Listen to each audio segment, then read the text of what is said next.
questão de número 5 do capítulo 6, Fundamentos de Física do Halliday, volume 1.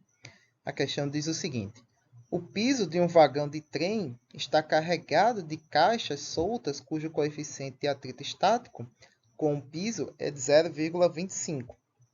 Se o trem está se movendo inicialmente com uma velocidade de 48 km por hora, qual é a menor distância na qual o trem pode ser parado com aceleração constante sem que as caixas deslizem no piso? Então, nós temos aí o vagão do trem, né, onde vão estar as caixas. Está ali a direção do movimento, né, do trem, né, que carrega junto o vagão. A velocidade de 48 km por hora, o que nos dá aí 13,3 metros por segundo, né, para o sistema internacional. E nós temos no interior do nosso vagão as caixas, né? Aqui vou representar uma única caixa. Então, para que o trem desacelere sem que as caixas deslizem, né, ele quer o módulo da aceleração mínima, ou desaceleração, né, nesse caso aqui, para que não surja uma força suficientemente alta para que as caixas deslizem, né, enquanto o trem para. Na verdade, ele quer a distância, né, não o módulo da aceleração, mas, consequentemente, a gente vai ter que achar o módulo dessa aceleração, né? Então, qual é a distância mínima, né, ou seja, a menor distância na qual o trem pode se locomover nessa freada, né, para que as caixas não se deslizem, né? Então, essa desaceleração ela tem que ser constante, né? O nosso enunciado pede para que essa desaceleração seja constante. Então, vamos lá. Ali sobre a caixa, nós temos a força-peso, nós vamos ter a força normal e nós vamos ter o atrito estático, né? O nosso FS. Não sei se está sendo visível aí bem direitinho a nossa setinha, né? Que está quase da mesma cor do interior do trem, com o nosso FS ali. Então, essas são as forças que atuam sobre a nossa caixa, né? Então, pela primeira lei de Newton, né? Como é que se diz? O princípio lá da inércia, né? Ela se move junto com o trem, então ela tende a assumir o movimento do trem. Então, no referencial, ela está ali em repouso, e se o trem desacelerar, né, ela tenderá a permanecer nesse movimento retilíneo. Porém, né, nós temos uma força que vai agir atuante contra esse movimento, né, que ela vai tender a ter, que é o atrito estático, né, que é em relação à superfície de contato e a caixa. Então, qual é a menor aceleração possível? Na verdade, ele quer o deslocamento, né? Mas a gente vai ter que achar essa aceleração. Então, quanto o trem tem que se deslocar enquanto desacelera até parar, para que a primeira lei não atue com força suficiente a vencer essa força de atrito estática.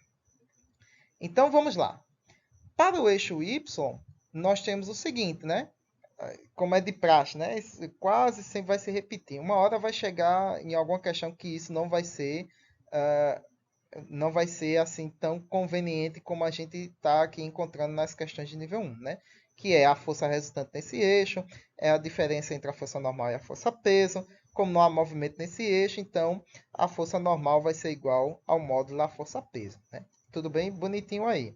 A gente sabe também que a força de atrito é igual ao coeficiente de atrito vezes a normal. E como a normal é igual à força-peso, né? Então vai ser o coeficiente de atrito vezes a força-peso. No eixo X, a gente tem o quê? Que a força resultante é simplesmente igual ao módulo da força de atrito estático. Então, né, nós abrimos aí a nossa equação. Então, massa vezes aceleração, né? Então, qual será a aceleração mínima, né? Não, perdão. Nesse caso aqui, qual será a aceleração máxima, né? Então, a gente está considerando aqui na eminência, né? Ou seja, que essa força resultante vai estar na iminência do movimento da caixa. Então, qual é a aceleração máxima para essa iminência do movimento, né? Ou seja, para que a caixa fique ali no limiar entre permanecer em repouso e se mover, né? Deslizar sobre o piso devido à desaceleração do trem. Então, que aceleração ela tem que assumir? Qual é o máximo, né? Ou seja, esse valor que a gente vai obter é o valor limite. Se passar disso aí, a caixa começa a se mover. Então, nós temos aí que a força resultante vai ser a massa vezes essa aceleração, que é igual, né, à força de atrito estático, que é igual ao coeficiente de atrito estático vezes a normal. A normal é a força-peso, né? E nesse caso aqui a gente tem o peso da caixa. A gente não tem o peso da caixa. Mas a gente vai arrumar um jeito aqui de eliminar esse peso. Então, nós temos aí, isolando a nossa aceleração, nós temos que no numerador vai ficar μ vezes o peso, que é massa vezes a aceleração da gravidade, sobre a massa da própria caixa. Então temos ali massa sobre massa, elimina.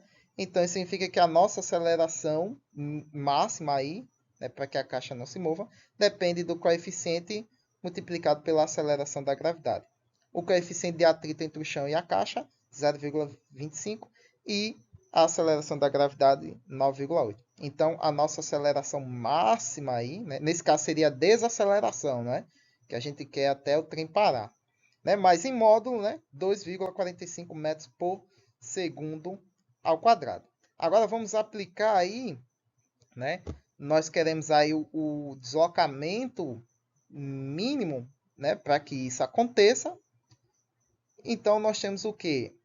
A velocidade inicial do trem, que por consequência é também a velocidade da caixa, né? já que a caixa faz parte do sistema do trem, né? 13,3 metros por segundo ao quadrado. A velocidade final tem que ser o repouso, então seja zero. Nós temos a desaceleração e queremos o deslocamento. Então, as variáveis pedidas se enquadram na questão, na equação de Torres-Seles, né? Então, onde a gente já elimina a nossa velocidade final, que é quando o trem vai ficar em repouso, sobrando ali os termos do lado direito da equação. Aí, o que é que a gente faz? Isola a variável que a gente quer, que é o deslocamento mínimo para que isso aconteça, né? E aí nós temos ali, né? Então, ou seja, essa desaceleração que a gente obteve ali analisando a caixa também tem que ser a desaceleração do trem. Porque lembre-se, né? A caixa e o trem faz parte do mesmo sistema. Embora, né, a caixa não esteja presa ao trem, mas está no sistema. Então, isso significa que se o trem tiver uma desaceleração maior que 2,45 metros por segundo ao quadrado, nós vamos ter uma força que vence a força de atrito estático e a caixa vai deslizar. Né? Então, dadas as condições, a gente substitui os valores. Nós temos a velocidade inicial, 3,3 né, metros por segundo, elevado ao quadrado, sobre 2, que multiplica 2,45 metros por segundo ao quadrado. Nesse caso aqui, você tem que levar em consideração, né, a orientação dessas grandezas. Né? No caso ali, a nossa equação está negativa, então nos retornaria um valor negativo, mas, porém, a nossa aceleração ela é uma desaceleração. Então, passa ali, né, em vez de escrever o módulo, a gente escreve com um sinal negativo ali no denominador, né, menos 2,45. E aí, quando a gente for resolver, vai ficar tudo positivo, né? Então, nós vamos ter aí 36,3 metros. Então, esse é o deslocamento mínimo necessário para que o trem parta de uma velocidade inicial de 3,3 metros por segundo e freando a uma desaceleração constante, chegue a zero, ou seja, chegue ao repouso. Então, isso tem que acontecer dentro de 36,3 metros, né? Para que as caixas não se movam. Então, a desaceleração para que isso ocorra, 2,45 metros por segundo ao quadrado. Muito bem, pessoal. Espero que tenham entendido, que tenham compreendido.